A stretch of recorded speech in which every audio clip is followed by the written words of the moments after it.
সুপ্রিয় শিক্ষার্থী, কেমন আছো তোমরা? আশা করি সকলে ভালো আছো। তো যারা বর্তমানে নবম দশম শ্রেণীতে আছো এবং এসএসসি পরীক্ষাতে আছো, তাদের জন্য আজকে আমরা পদার্থের রসায়নের তৃতীয় অধ্যায় পদার্থের গঠন এই অধ্যায়টা নিয়ে আলোচনা করব। একটা সুন্দর আলোচনা করব। এই অধ্যায়ের মাঝে আশা করি এই টপিকগুলোর বাইরে আর কোনো বাড়তি টপিক নেই। তোমরা যদি মনোযোগ সহকারে ক্লাসটি করতে পারো, তোমাদের অধ্যায়টা একদম পানি পানি হয়ে যাবে। আশা করি অধ্যায়ে কোনো সমস্যা থাকবে না। তো চলো বেশি কথা না বলে অধ্যায়টা শুরু করা যাক। তো অধ্যায়ের প্রথমে আমরা রেখেছি পরমাণু ও অণু। তো পরমাণু ও অণু বোঝার আগে আগে তো বুঝতে হবে পদার্থ জিনিসটা কি। পদার্থ যে বললাম, পদার্থ জিনিসটা কি? পদার্থ বলতে আমরা কি বুঝতে পারি? আমাদের চারপাশে যা কিছু আছে সব কিছু, পরিবেশ সব কিছু হচ্ছে কি পদার্থ। ঠিক আছে? তো পদার্থকে যদি আমরা ভাঙতে থাকি, পদার্থের যে একটা কণা পাবো, ক্ষুদ্রতম কণা, ঠিক আছে, ক্ষুদ্রতম কণা পাই, সেটা একটাই হচ্ছে কি পরমাণু। পরীক্ষা যদি আসে পরমাণু কাকে বলে, তাহলে কি লিখবা? পদার্থের ক্ষুদ্রতম কণাটাই হচ্ছে পরমাণু। আর অণু কি? অণুটা হচ্ছে এই যে পরমাণু রয়েছে, এক বা একাধিক পরমাণু মিলে আমার কি তৈরি হয়? এক বা একাধিক পরমাণু মিলে আমার অণু তৈরি হয়। তাহলে কি বললাম? পদার্থের ক্ষুদ্রতম কণাটাই হচ্ছে পরমাণু, আর অণুটা হচ্ছে এক বা একাধিক পরমাণু মিলে যখন একটা যৌগ গঠন করে সেটাকে বলে অণু। তো পরমাণুর মধ্যে পরমাণু যেমন কি? যেমন হচ্ছে আমার অক্সিজেন একটা পরমাণু, হাইড্রোজেন একটা পরমাণু। তোমরা অবশ্যই জানো যে আমরা নিঃশ্বাসের সাথে কোন গ্যাসটা গ্রহণ করি? অক্সিজেন গ্রহণ করি। তারপরে আবার আমরা নিঃশ্বাসের সাথে কোন গ্যাসটা বের করে দিই? সেটা হচ্ছে কার্বন ডাইঅক্সাইড, CO2। ঠিক আছে? এই কার্বন ডাইঅক্সাইড কিন্তু একটা অণু। কীভাবে অণু হয়েছে? দেখো, এখানে দুইটা পরমাণু রয়েছে। কীভাবে?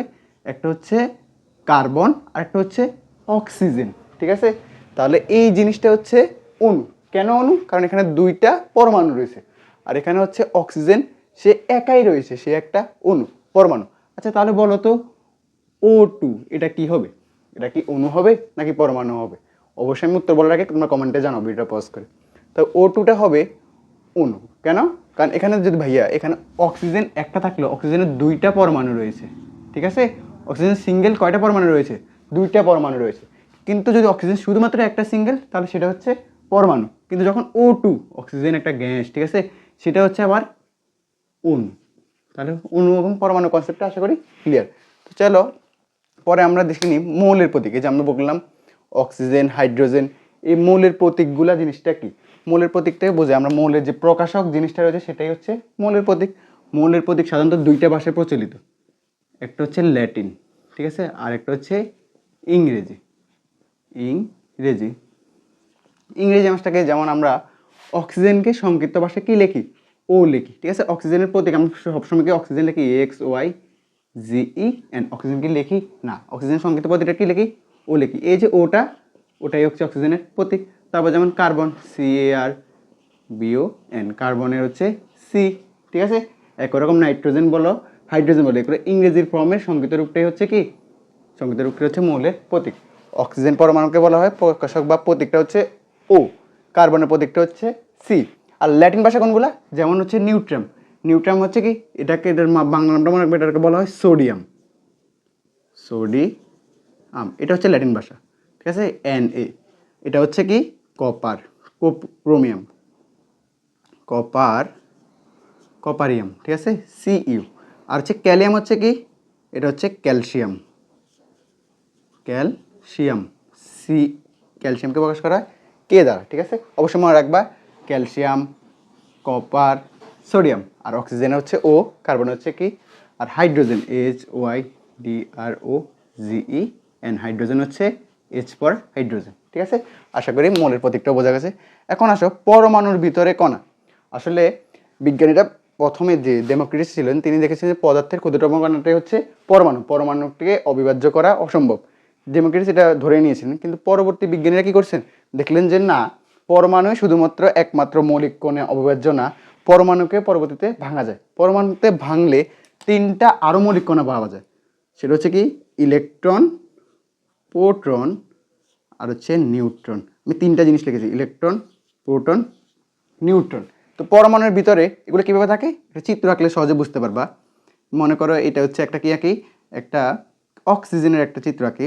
এই একটা হচ্ছে অক্সিজেন, ভিতরে থাকে হচ্ছে আমার নিউক্লিয়াস। ঠিক আছে? ভিতরে যে থাকে সেটাকে বলে নিউক্লিয়াস। আর বাইরে যে কক্ষপথগুলো রয়েছে সেগুলোতে আমার কি থাকে? ইলেকট্রনগুলা ঘূর্ণায়মান অবস্থায় থাকে। ঠিক আছে? ইলেকট্রনগুলো কি থাকে? এই যে আমি যে এগুলো আঁকতেছি, এগুলো হচ্ছে কি? ইলেকট্রন। ভিতরে নিউক্লিয়াসের ভিতরে থাকে হচ্ছে প্রোটন এবং নিউট্রন। নিউক্লিয়াসের ভিতরে কে থাকে? প্রোটন এবং নিউট্রন। আর বাইরে কি থাকে? ইলেকট্রন মান ঘূর্ণায়মান অবস্থা থাকে।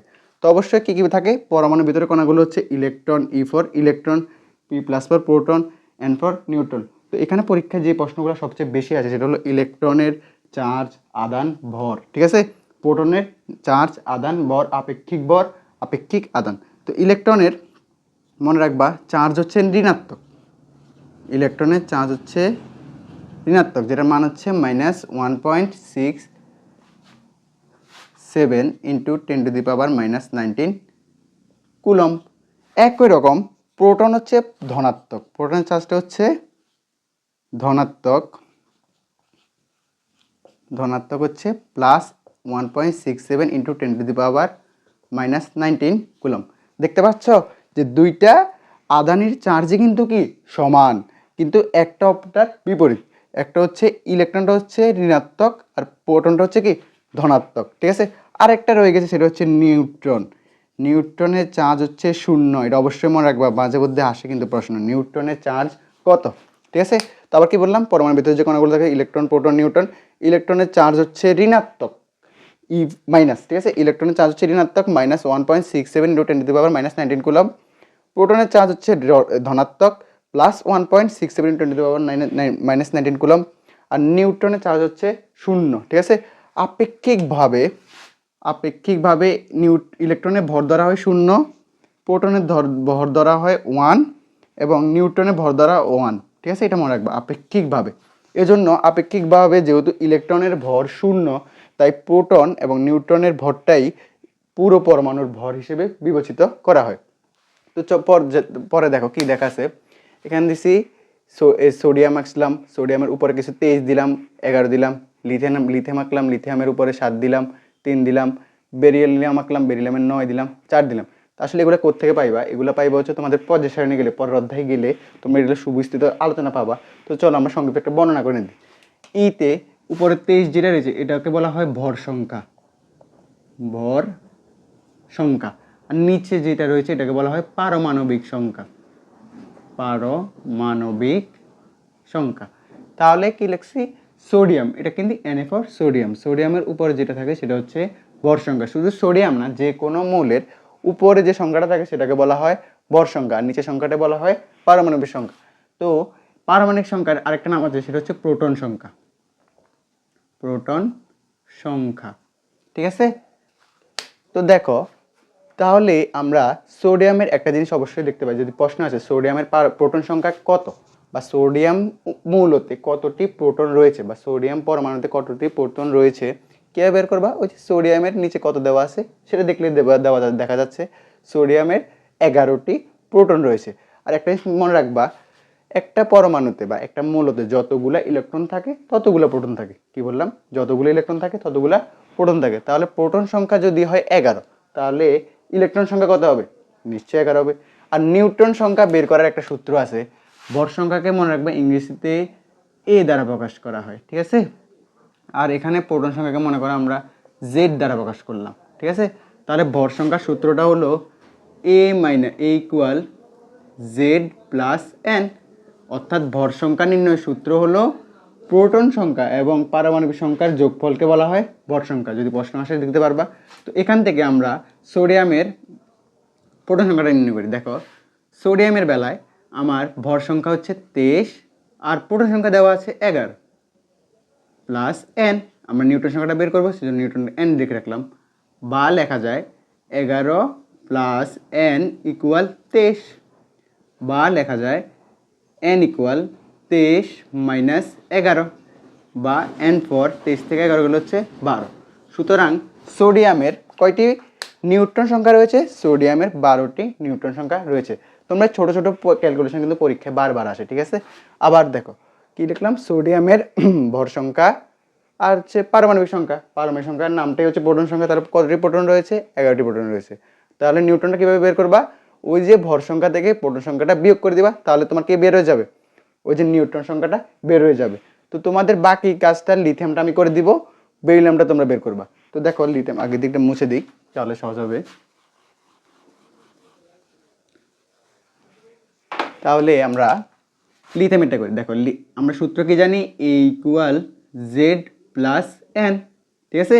তো দেখো এ ফর কি, এ ফর হচ্ছে ওই যে ভর সংখ্যা, তো আমার উপরে ভর সংখ্যা, লিথিয়ামের জন্য ভর সংখ্যা কত 7, ইকুয়াল জেড, জেড মানে কি পারমাণবিক সংখ্যা বা প্রোটন সংখ্যা, কয়টি প্রোটন আছে 3টি প্রোটন রয়েছে, প্লাস এন ফর কি নিউটন সংখ্যা, নিউটন সংখ্যা আমাকে বের করতে হবে, তুমি নিউটন সংখ্যা খালি রেখে দিই, বা আমি এই পুরো স্লাইডটাকে আমরা এক পাশে লিখি 3 প্লাস এন ইকুয়াল 7, লেখা তো অবশ্যই যায়। বা তাহলে এন এর মান কীভাবে বের করবো, এন ইকুয়াল টু 7 যেভাবে আছে, আর 3টা যখন ওই পাশে যাবে তখন হবে কি -3, বা এন ইকুয়াল 7 থেকে 3 গেলে কত 4। তাহলে লিথিয়ামের নির্ণয় নিউটন সংখ্যা কত 4। একই রকমভাবে বেরিলিয়ামটা এখনই করে তোমরা অবশ্যই আমাকে কমেন্ট সেকশনে জানাতে পারো, ঠিক আছে। তো এই গেল আমাদের ভর সংখ্যা, প্রোটন সংখ্যা, নিউটন সংখ্যা বের করার নির্ণয়। পরে তোমাদের পরীক্ষায় যেটা মাস্ট আসবে, এই অধ্যায়ের সবচেয়ে হট টপিক, সেটা হলো পরমাণু মডেল, ঠিক আছে। এই অধ্যায়ের সবচেয়ে বেশি হট টপিক কি পরমাণু মডেল, অর্থাৎ এই যে আমরা যেখানে একটা চিত্র আঁকলাম এটাই মূলত মডেল। এই মডেলটা যে নিউক্লিয়াস কিভাবে ইলেকট্রনের চারদিকে ঘুরতেছে, কিভাবে কক্ষপথে ঘুরতেছে, কিভাবে শক্তি বিকিরণ করে, বর্ণালী পেশ করে, এইগুলা নিয়ে বিজ্ঞানীরা বহু চেষ্টার পরে কিছু মডেল দিয়েছে। সেটা হচ্ছে রাদারফোর্ড পরমাণু মডেল। বিজ্ঞানী একজন রাদারফোর্ড আছে, তোমরা বইতে দেখতে পাবা, 3য় অধ্যায় আছে, বই পেলে অবশ্যই সবাই পেয়ে যাবা। রাদারফোর্ড পরমাণু মডেল, যেটা তিনি কত সালে পেশ করেছে, 1900 লিখি, রাদারফোর্ড পরমাণু মডেলটা কত সালে পেশ করা হয়েছে, 1911 সালে, ঠিক আছে। তিনি একটা কিছু কথা বলেছে যে ইলেকট্রনের পরমাণুর ভিতরে বা মধ্যকার অবস্থায় কে থাকে, নিউক্লিয়াস থাকে, নিউক্লিয়াসকে কেন্দ্র করে বাইরের কক্ষপথগুলোতে ইলেকট্রনগুলা ঘূর্ণায়মান থাকে, যেমনটা তোমাদের এখানে বলছিলাম, ঠিক আছে। রাদারফোর্ড পরমাণু, তিনি প্রথম পরমাণু মডেল পেশ করে 1911 সালে। তিনি বলেন যে পরমাণুর কেন্দ্রে কে থাকে, পরমাণুর কেন্দ্রে থাকে হচ্ছে তোমার প্রোটন এবং নিউট্রন, ঠিক আছে। আর বাইরে ঘূর্ণায়মান অবস্থায় কে থাকে, ইলেকট্রন থাকে। তো ইলেকট্রনগুলা বিভিন্ন কক্ষপথে ঘুরতে থাকে। তো দেখো জিনিসটা কিসের মতো লাগতেছে, জিনিসটা আমাদের সৌরজগতের মতো লাগতেছে। ওই যে যেমন আমাদের সূর্যকে কেন্দ্র করে বাইরে বিভিন্ন কক্ষপথে গ্রহ, গ্রহ আমাদের পৃথিবীও কিন্তু কি সূর্যকে কেন্দ্র করে ঘুরতেছে, সৌরজগতের মতো লাগছে না। এই যে সৌরজগতের মতো লাগার কারণে এই মডেলটাকে সৌর মডেলও বলা হয়। নামগুলো মনে রাখবা কিন্তু, সৌর মডেল বা সোলার মডেল। আবার যেহেতু তিনি নিউক্লিয়াস প্রথম জিনিসটা বললেন যে নিউক্লিয়াস একটা কেন্দ্র থাকে, তাই এই মডেলকে নিউক্লিয়ার মডেলও বলা হয়, নিউক্লিয়ার মডেল। তাহলে কয়টা নাম পাইছি, 3টা। রাদারফোর্ড পরমাণু মডেলের আর কয়টা নাম আছে, 3টা।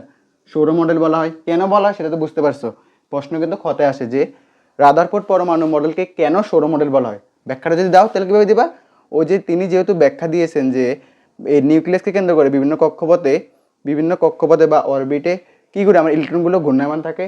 তো একই রকম সৌরজগতে কী করে, সূর্যকে কেন্দ্র করে বিভিন্ন কক্ষপথে আমাদের গ্রহগুলো করে, ঠিক তাই এই মডেলের সাথে তুলনা করা হয়েছে বলে এই মডেলকে বলা হয় সৌর মডেল। সোলার মডেলও সেম।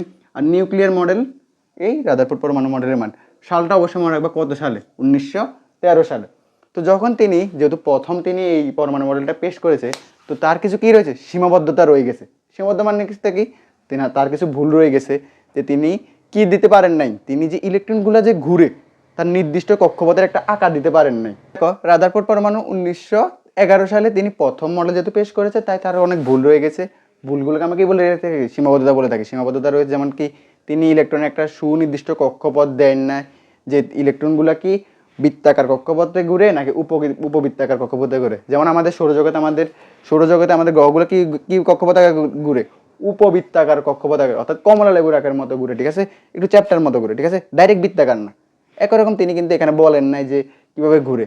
আর এছাড়া আমরা জানি ঘুরতে থাকলে ইলেকট্রনগুলা ঘুরতে থাকলে ম্যাক্স প্ল্যাঙ্কের একটা তত্ত্ব আছে, ম্যাক্স প্ল্যাঙ্কের তত্ত্ব অনুসারে যে কোনো জিনিস ঘুরতে থাকলে ক্রমাগত কি হারতে থাকে, শক্তি হারতে থাকে। তোমরা অনেক সময় লাটিম ঘুরতে দেখবা, লাটিমে যখন অনেকক্ষণ ঘুরে সারা জীবনকে ঘুরতে থাকে না, লাটিমটা একসময় ঘোরার পর শক্তি হারতে হারতে একসময় থেমে যায়। তাহলে এমনটা যদি হতো, ইলেকট্রন সারা জীবন ঘুরতে আসে একসময় শক্তি হারে কোথায় চলে যাবো, নিউক্লিয়াসের ভিতরে পতিত হবে। কিন্তু বাস্তবে কি সেটা ঘটে না, বাস্তবে সেটা কখনোই ঘটে না। ইলেকট্রন সবসময় ঘুরতে থাকে। তিনি কিন্তু এটা সুস্পষ্ট ধারণা দিতে পারেন নাই, যার কারণে 1913 সালে তার এই সীমাবদ্ধতাগুলো, অর্থাৎ 2 বছর পর তার এই সীমাবদ্ধতাগুলোকে আলোচনা করে বিজ্ঞানী বোর কি দিয়েছেন, একটি পরমাণু মডেল দিয়েছে, যেটাকে বর্তমানে মূলত ধরা হয় তাহলে বিজ্ঞানী বোর একটা মজার ব্যাপার হচ্ছে যে বিজ্ঞানী বোর তিনি কিন্তু রাদারফোর্ডের অ্যাসিস্ট্যান্ট ছিলেন, ঠিক আছে। কিন্তু দেখো রাদারফোর্ডের ভুলগুলো তিনি ধরে দেন নাই, তিনি চাইছেন না আমি নিজে একটা কী করবো, তার ভুলগুলোকে আমি নিজেই পেশ করব। কত সালে তিনি পেশ করেছে? 1913 সালে। কিসের ভুলগুলা?